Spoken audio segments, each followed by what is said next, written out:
Hi hello friends, இன்றைக்கி Malabar stuffed பன் எப்படி செய்யலான்னு தான் பார்க்க போகிறோம். ஸோ அதை பண்ணுறதுக்காக ஒரு கடாயில் ஆயில் சேர்த்து 2 வெங்காயத்தை சேர்த்து நல்லா வதக்கி 1/2 ஸ்பூன் இஞ்சி போட்டு பேஸ்ட் சேர்த்து நல்லா மிக்ஸ் பண்ணி விட்டுட்டு அதோட 1/2 ஸ்பூன் உப்பு, 1/4 ஸ்பூன் மஞ்சள்தூள், 1/2 ஸ்பூன் மல்லித்தூள், 1 ஸ்பூன் மிளகாய்த்தூள், 1/4 spoon pepper, 1/4 spoon garam masala சேர்த்து நல்லா மிக்ஸ் பண்ணி விட்டுடலாம்.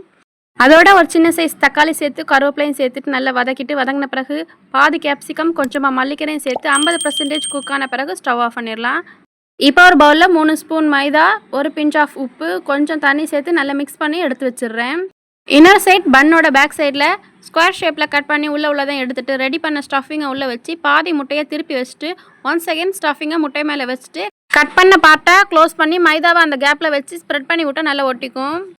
இப்போ ஒரு தோசை கல்ல ஆயில் சேர்த்து பண்ணை உள்ளே வச்சு நெய் எடுத்து பன் மேலே நல்லா தடவி அதுக்கு மேலே எண்ணெய் தூவி விட்டுறலாம். இப்போ திருப்பி போட்டு 2 மினிட்ஸ் வேக விட்டு எடுத்தோம் அப்படின்னா ஸ்டஃப்டு பன் ரெடி. ட்ரை பண்ணிட்டு மறக்காமல் சப்ஸ்கிரைப் பண்ணிக்கோங்க. இன்னும் ஒரு வீடியோவில் மீண்டும் சந்திக்கலாம்.